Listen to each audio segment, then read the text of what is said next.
Hello friends, कैसे हैं आप सभी। आई होप कि आप सभी बहुत अच्छे होंगे और बहुत अच्छे से पढ़ रहे होंगे। हर साल जेई और नीट में लाखों लोग अपीयर होते हैं एग्ज़ाम देने के लिए। हर व्यक्ति का, हर स्टूडेंट का प्रिपरेशन का जो तरीका है वो अलग होता है। कुछ लोग ऑफलाइन प्रिपरेशन करते हैं, कुछ लोग ऑनलाइन प्रिपरेशन करते हैं। ज़्यादातर बच्चों के पास इतने पैसे नहीं है कि वो ऑफलाइन कोचिंग को अफोर्ड कर सके, या फिर ये कह सकते हैं कि बहुत से स्टूडेंट्स विलेज से बिलोंग करते हैं, उनके लिए ऑफलाइन कोचिंग जाना संभव नहीं हो पाता है। तब वे ये सोचते हैं कि क्या हम ऑनलाइन कोचिंग के माध्यम से जेई या नीट जैसे टफ एग्ज़ाम को क्रैक कर सकते हैं या नहीं। इसके बाद अगर वे जेई और नीट को क्रैक करने के लिए ऑनलाइन मोड को ऑप्ट करते हैं, तो उनके मन में हज़ारों सवाल होते हैं कि क्या वे अब इस एग्ज़ाम को क्रैक कर पाएंगे या नहीं कर पाएंगे, जहाँ उनके पास न तो कोई पर्सनल टीचर है, न ही कोई आसपास पढ़ाई का माहौल है। तो आज हम इसी बात पे डिस्कस करने जा रहे हैं कि अगर आप ऑनलाइन मोड को ऑप्ट कर चुके हैं या करने की सोच रहे हैं, तो आप वे क्या-क्या तरीके हैं, कौन-कौन से मेथड्स हैं, या किस तरीके से आप तैयारी करते हैं तो जेईई और नीट को क्रैक करने के साथ-साथ अच्छी रैंक भी हासिल कर सकते हैं। आज के टाइम में टेक्नोलॉजी की इस दुनिया में अब ऐसा नहीं है कि आप ऑनलाइन पढ़ के जेई या नीट या किसी अन्य एग्जाम को क्रैक कर सकते हैं या नहीं। अगर आप फुल डिसिप्लिन के साथ, फुल टाइम मैनेजमेंट के साथ अपनी तैयारी को करते हैं, तो आप जेई और नीट जैसे एग्जाम को आसानी से क्लियर कर सकते हैं। तो आइए इस वीडियो में I welcome all of you कि अपन इस बात पे डिस्कस करते हैं कि अपन क्या क्या काम करेंगे जिससे हम अपना जेई या नीट का जो एग्ज़ाम है उसे ऑनलाइन मोड के थ्रू क्रैक कर सकें। मैं आपको ये बताना चाहूँगा कि मैंने भी नीट की जो प्रिपरेशन थी वो कम्प्लीटली ऑनलाइन मोड में की थी, और मुझे बताते हुए बहुत खुशी महसूस हो रही है कि मेरा इस साल का नीट का स्कोर 676 आउट ऑफ 720 है। तो बिना टाइम को वेस्ट किए हुए अपन डिस्कशन को शुरू करते हैं। अपन उन पॉइंट्स को हाईलाइट करते हैं कि वे काम करके अपन किस तरीके से जेई या नीट को क्रैक कर सकते हैं। सबसे जो पहला पॉइंट है वो ये है कि जब आप ऑनलाइन की प्रिपरेशन करें तो आपके अंदर एक कंटिन्यूटी हमेशा मेंटेन रहनी चाहिए। प्रॉब्लम ये होती है कि जब हम नए-नए होते हैं, जब हम शुरुआत करते हैं, तो बहुत हाई जोश के साथ अपन ऑनलाइन मोड से अपनी प्रिपरेशन शुरू करते हैं। शुरुआत में जोश अच्छा होता है, इसलिए अपन बहुत अच्छी पढ़ाई करते हैं, लेकिन धीरे-धीरे जैसे टाइम स्पेंड होने लगता है, जैसे-जैसे लोग अपने आस-पास अपन को नहीं दिखाई देते हैं, तब लाइफ या अपनी जो जर्नी है वो मोनोटोनस लगने लगती है। इसमें बच्चों को प्रॉब्लम ये हो जाती है कि फिर उनकी पढ़ाई धीरे-धीरे खराब होने लगती है। उनको ऐसा महसूस होने लगता है कि उनके लिए कोई पर्सनल मेंटर नहीं है जो उनको इस पाथ में उनको गाइड कर सके। आपको इस कंटिन्यूटी को मेंटेन हमेशा रखना है। जब आप ऑनलाइन से प्रिपेयर करने का सोच लिया है, तो अब घबराना नहीं है। बस ये मान के चले कि जो टीचर स्क्रीन पे आपको पढ़ा रहा है, वो हूबहू आपके सामने तो नहीं है, लेकिन वो आपको अच्छे से तैयारी करवा रहा है। आप अपने आप पे और उस टीचर पे बिलीव करते हुए अपनी तैयारी करते चले, आप श्योरली अपनी सक्सेस की तरफ अपना जो पहला स्टेप है, उसे उठा लेंगे। ये हुई आपके कंटिन्यूटी की बात। दूसरा अगर बोले तो ऑनलाइन में मैं आपको ये बताना चाहूँगा कि आप अपना जो लर्निंग टाइम होता है उसे फ्रीज़ कर लें। कहने का मतलब ये है कि जब अपन कोचिंग भी जाते हैं ऑफलाइन, तो अपन देखते हैं कि कोचिंग का जो टाइमिंग होता है वो 3 आवर्स का होता है या 4 आवर्स का होता है, जो कि पूरे दिन में फिक्स होता है। किसी के हो सकता है मॉर्निंग शिफ्ट में कोचिंग लगती हो, किसी के इवनिंग शिफ्ट में कोचिंग लगती हो।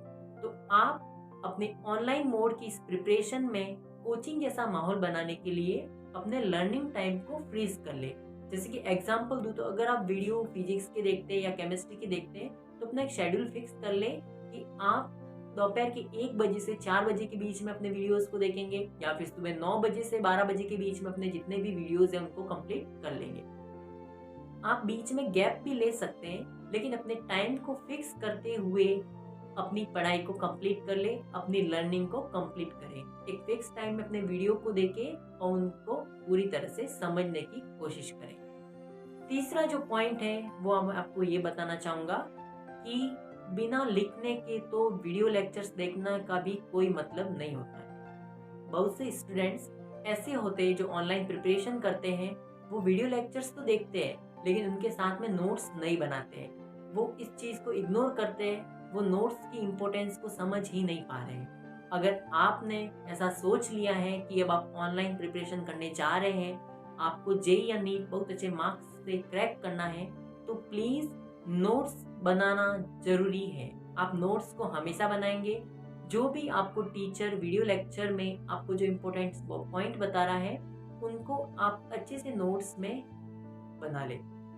आप अपने नोट्स को बहुत अच्छे से बनाएं। नोट्स में कलर पेन्स का यूज़ करके उनको अच्छे से हाईलाइट करें, ताकि जब लास्ट का जो टाइम बचे उस टाइम में आप बहुत अच्छे से रिवीजन कर सकें। इसलिए आप इस नोट्स बनाने की इम्पोर्टेंस को समझें और नोट बनाना हमेशा ज़रूरी है ऑनलाइन प्रिपरेशन के टाइम में। आप नोट्स भी बनाते हैं, आप अपने लर्निंग टाइम को भी फ्रीज कर चुके हैं और आप हमेशा कंटिन्यूस भी है, क्योंकि आप ऐसा मानते हैं कि आप डिसिप्लिन है।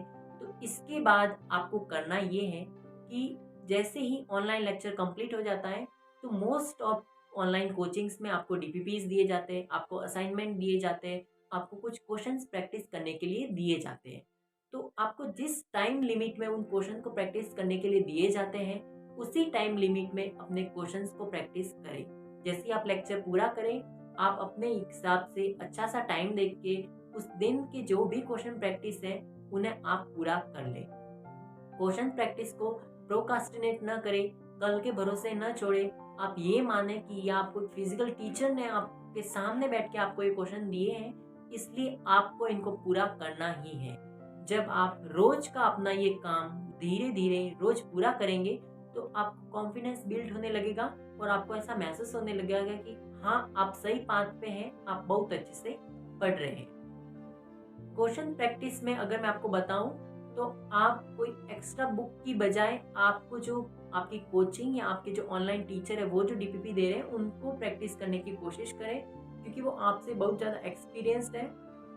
वो क्वेश्चन की हार्डनेस के लेवल पर उनको अरेंज करके आपको प्रोवाइड करवाते हैं, इसलिए आप उन्हीं के मटेरियल को यूज़ करें। इससे आपका कॉन्फिडेंस धीरे धीरे बिल्ड होने लगेगा। इसके बाद अगर अपन बात करें तो जो किसी भी प्रिपरेशन में, किसी भी कॉम्पिटिटिव एग्जाम में जो सबसे ज़्यादा इम्पोर्टेंट फैक्टर होता है वो होता है रिवीजन करना। बार बार रिवीजन करने से आपकी मेमोरी में जो आप चीज़ें पढ़ रहे हैं वो इम्प्रिंट होने लगती है और उसे आप जल्दी से वापस रिप्रोड्यूस भी कर सकते हैं।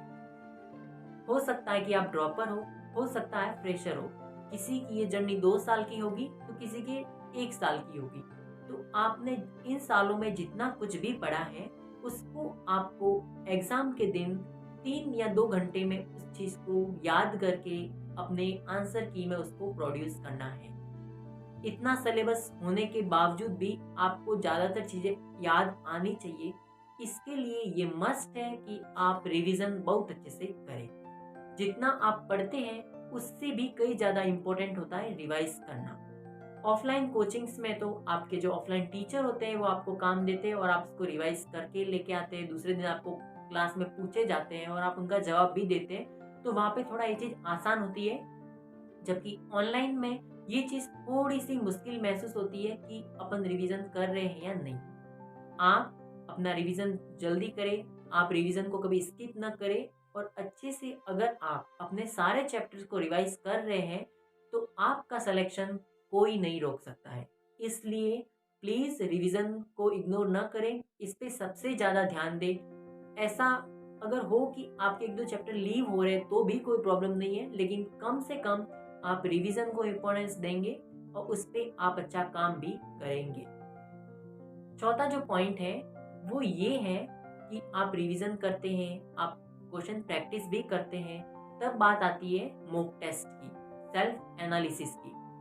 आप जब तैयार कर चुके हैं, जब आपको ऐसा फील हो रहा है, और बहुत से कोचिंग ऑनलाइन जो होते हैं उसमें ऐसा भी होता है, शेड्यूल बनाया जाता है कि पर वीक या पर 21 डेज में आपको मॉक टेस्ट देना होता है। आप तैयारी के दौरान अपने मॉक टेस्ट को स्किप बिल्कुल ना करें। आपकी जो तैयारी है उसका आपको पता तभी पड़ेगा जब आप मॉक टेस्ट दे चुके होंगे। बहुत से लोग मॉक टेस्ट देने से हिचकिचाते हैं या उसको अवॉइड करते हैं, क्योंकि उनको इस बात का फियर होता है कि अगर उनके मार्क मॉक टेस्ट में कम आए तो उनको डिप्रेशन होगा, और जो वो आज इतना अच्छे से पढ़ रहे हैं शायद उतनी स्ट्रेंथ बाद में ना बचे कि वो वापस इसी के साथ पढ़ सके, इसी रिदम को मेंटेन कर पाए। मैं आपसे रिक्वेस्ट करना चाहूंगा कि आप मॉक टेस्ट देने से घबराए नहीं।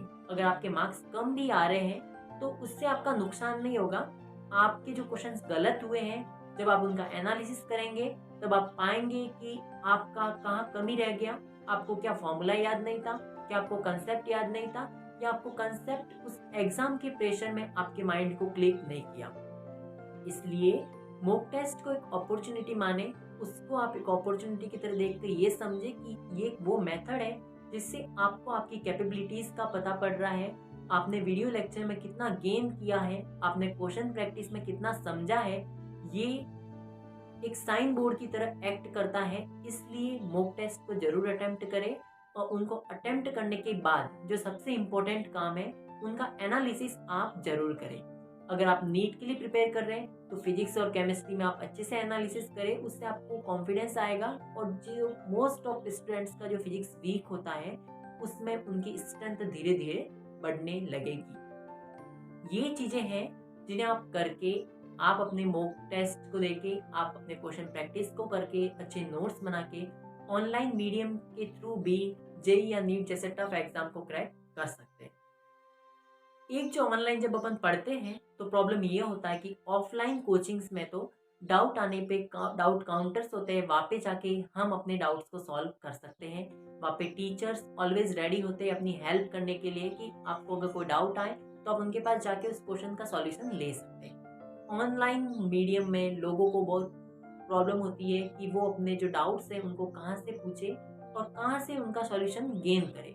तो मैं आपको ये बताना चाहूँगा कि अब ऑनलाइन मोड में कई ऐप्स हैं, एग्जाम्पल के लिए डाउटनट है, या बहुत से टेक्स्ट सॉल्यूशंस प्रोवाइड किए जाते हैं स्टूडेंट्स की हेल्प के लिए।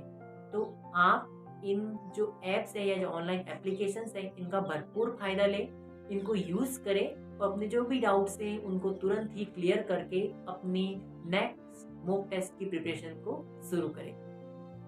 अगर आप ये सारे काम करते हैं, अगर आप कंटिन्यूस हैं, अगर आप अच्छे से नोट्स बनाते हैं, अपने क्वेश्चंस की प्रैक्टिस को भी रेगुलर कर रहे हैं, रिवाइज कर रहे हैं टाइम टू टाइम, और मॉक टेस्ट भी दे रहे हैं, अपने डाउट्स क्लियर कर रहे हैं, तो आप विश्वास मानिए जेई या नीट जैसे इस टफ एग्जाम को बहुत अच्छी रैंक के साथ क्लियर कर सकते हैं। मैं ऐसा इसलिए कह रहा हूँ क्योंकि मैंने भी जेई तो नहीं लेकिन नीट के लिए प्रिपेयर किया है। मैंने ऐसा पाया है कि ऐसा कोई ज़रूरी नहीं है कि आप ऑफलाइन कोचिंग में पढ़ रहे हैं तभी नीट क्रैक कर सकते हैं। अगर आप सही से रिदम बिठा के अच्छे से पढ़ रहे हैं तो आप ऑनलाइन मोड से भी नीट बहुत अच्छे से क्रैक कर सकते हैं। मेरे जैसा लड़का जिसकी फिजिक्स इतनी वीक थी, जो ऑनलाइन पढ़ के फिजिक्स को स्ट्रॉन्ग कर सकता है, केमिस्ट्री स्ट्रॉन्ग कर सकता है, तो आप तो ऐसा जरूर ही कर सकते हैं। आप अपने आप पे बिलीव रखें और अपने काम को सिस्टमेटिक मैनर में पूरा करें। आप ऑनलाइन मोड से प्रिपेयर करते हुए भी अपने जेई या नीट के एग्जाम को क्रैक कर सकते हैं। इधर उधर की चीज़ों में भटके ना, ऑनलाइन जब पढ़ रहे हैं तो फिक्स करके ही जो आप टीचर जो आपको अच्छा लगता है उसी से आप पढ़ाई करें। मल्टीपल रिसोर्सेज को अवॉइड करें क्योंकि ये आपके माइंड में कंफ्यूजन क्रिएट कर सकता है और आपको अपने जो पाथ है उससे भटका सकता है। बस यही कहना चाहूँगा कि अपने आप पे पूरा बिलीव रखें, अपने काम को सही से करें, अपने टीचर पे बिलीव करें और अपनी तैयारी को जोरों शोरों से लगी रहने दें। आप जेई और नीट जैसे एग्जाम को जरूर क्रैक कर लेंगे। बस यही कहना चाहूँगा। अगर आपको इसके अलावा ऑनलाइन प्रिपरेशन के रिलेटेड कोई भी क्वेश्चंस हैं, आप कमेंट सेक्शन में कमेंट कर सकते हैं। मैं पूरी कोशिश करूँगा कि मैं आपके क्वेश्चंस का रिप्लाई दूँ और आपके जो भी डाउट्स हैं उनको क्लियर करूँ। Thank you so much.